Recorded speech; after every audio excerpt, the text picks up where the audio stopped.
et dire simplement que lorsque le contumax est arrêté, la peine et le jugement sont anéantis. Ce qui veut dire que Ousmane Sonko reprend ses pleins droits et redevient un plein candidat à la compétition électorale de 2024. La précision était importante. Parce que le contumax, c'est celui qui est en cabale. On ne peut pas être à la fois en cabale et arrêté. Ousmane Sonko, pour moi d'ailleurs, n'a jamais été un contumax. À y regarder de près. Je m'expliquerai rapidement. Je vous ai dit qu'un contumax est celui qui est en cabale. C'est pourquoi d'ailleurs dans les actes de procédure et de publicité, le dernier acte consiste à l'affichage du jugement dans son dernier domicile connu. Ce qui n'a pas été fait. Ensuite, le contumax, c'est la personne qui n'a pas été retrouvée parce qu'elle aura pris la fuite. Or, en l'occurrence ici, on a vu dans des vidéos devenues virales Ousmane Sonko jouer au football devant les gendarmes et les policiers. Pourtant, en ce moment-là, on disait de lui qu'il était en situation de contumace. C'est-à-dire qu'il était en fuite et que personne ne le voyait. Ousmane Sonko a été un contumax particulier. Parce que pour la première fois de l'histoire judiciaire pénale, on a vu quelqu'un supposé être un contumax aller à la mosquée sous surveillance policière et avoir des altercations avec les policiers sans pour autant qu'il ne soit pris sur le fait. C'est pourquoi, quand c'est Ousmane Sonko, nous vous avons dit tout à l'heure que tout devient inédit et les règles sont chamboulées. Dès lors qu'il est arrêté, la peine et le jugement sont anéantis. Et Ousmane Sonko retrouve ses droits. Pourquoi le parquet a senti nécessaire dans sa communication de faire la dichotomie, c'est-à-dire la distinction entre l'arrestation et les faits nouveaux? Une distinction, comme je vous l'ai dit, qui n'existe pas dans la loi. On ne peut pas considérer, moi, procureur, que Ousmane Sonko est entre mes mains et dire toujours qu'il est en situation de contumace. C'est-à-dire qu'il est entre mes mains, mais on ne le voit plus. S'il est arrêté, la peine et le jugement sautent. Et donc Ousmane Sonko redevient un prisonnier du fait de ce contumace-là, du fait de cette arrestation. Et il a le choix entre rester 10 jours pour dire que j'acquiesce ou non à la sentence.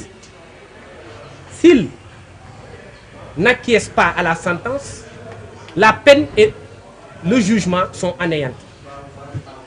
Sa détention devient une détention arbitraire parce que sans base légale. Si Ousmane Sonko acquiesce à la décision, il va purger 2 ans. Or, dès qu'il a été interpellé, Ousmane Sonko a fait un courrier adressé à l'enquêteur, avec notre signature de tous les avocats qui l'ont défendu, pour dire qu'il n'acquiesce pas à la décision et qu'il exige sa libération immédiate. Même si aujourd'hui il est détenu pour autre cause, du fait de son arrestation, l'autre procédure disparaît. Et donc il est déchargé à partir de ce moment des faits qui lui ont valu une condamnation de 2 ans pour corruption de la jeunesse. D'ailleurs, le parquet ne l'a pas dit, mais l'infraction de corruption de la jeunesse est une infraction désuète. Parce qu'avec la réforme issue d'une loi de 1999 qui a créé l'article 320 ter, il n'y a plus d'infraction de corruption à la jeunesse.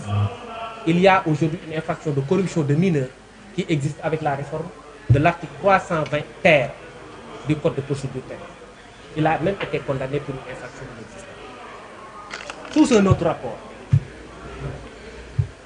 quand le parquet va vous dire, jusqu'à vous dire dans le cadre de sa communication, que le fait de vol, et je rappelle d'ailleurs que c'est là où on jauge la générosité de notre client, sa prodigalité, son altruisme.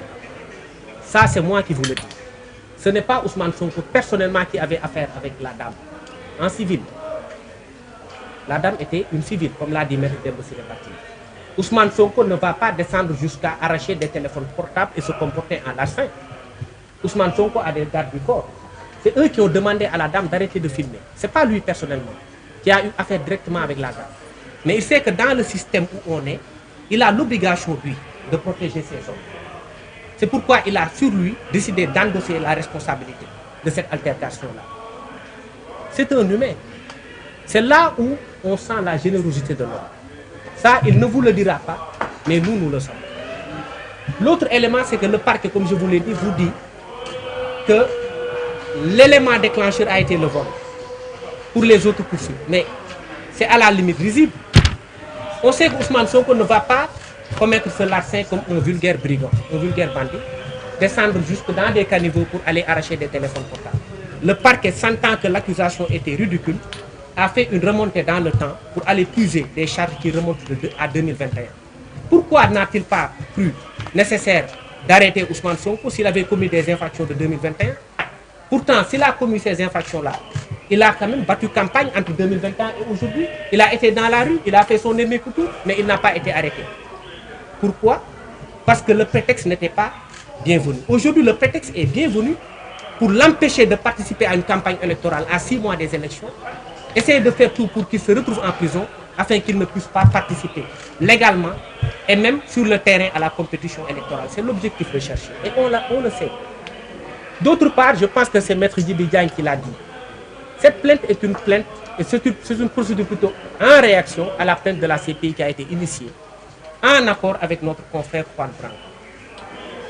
C'est pourquoi d'ailleurs dans le cadre de la déclinaison des questions qui lui ont été posées, toutes les questions, même relatives aux nervis supposés, qui ont eu à assassiner des personnes, ces nervis-là, ils lui ont dit que c'est de sa responsabilité lui. C'est-à-dire que c'est Ousmane Sonko qui aurait demandé à des nervis de tirer sur ses propres militants.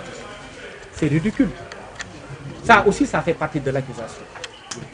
Toutes choses qui font aujourd'hui penser à l'idée d'un acharnement contre une personne, dans le seul but et à seule fin de l'écarter de la compétition électorale de 2024. Et là, nous avocats, notre position de principe, elle a toujours été constante en ce qui concerne cela. Et je pense que mes excellents confrères l'ont précisé. Je salue la présence de Maître Makodundu, qui est là, un grand défenseur aussi des droits humains, et Maître Alioune Badara Ndiaye, notre jeune frère, qui est également là. Je pense que c'est ça, il fallait un peu résumer les questions. Il fallait résumer tout. Et je pense qu'on peut ouvrir les débats en vous laissant poser deux questions. Deux questions. Le mot de remerciement que je vais dire quand même, il va rester remué. 2 secondes. Après les questions. Après les questions. Après les questions. Bamba. Après les questions.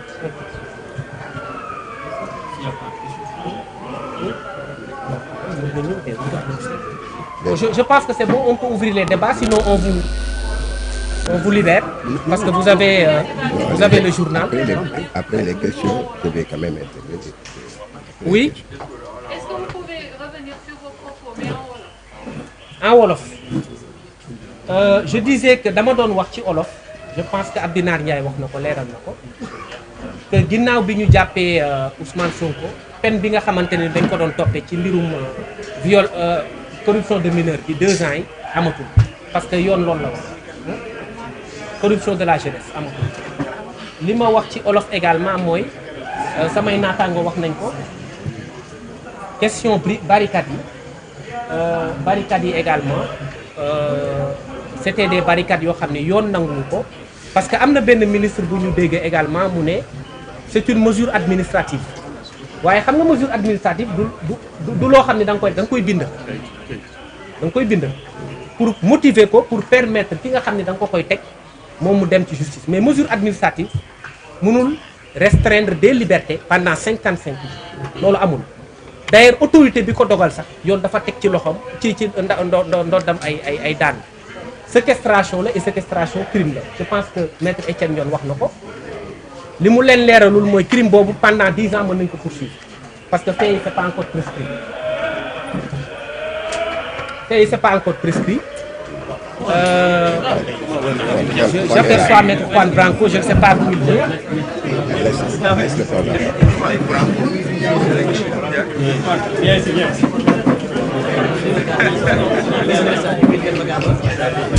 Après les questions, je vais quand même un mot de remerciement. Dégg nga Bamba. Après tout,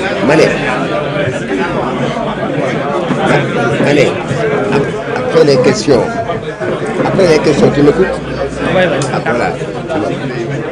Bah, il faut un peu de mieux.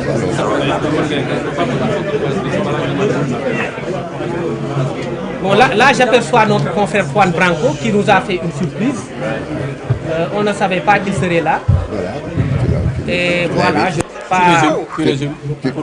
Donc c'est ça. Laisse-la. On disait que la plainte, la procédure était une réaction à la procédure initiée par Juan Branco. Donc on le laisse intervenir et puis après on va vous libérer. Hein.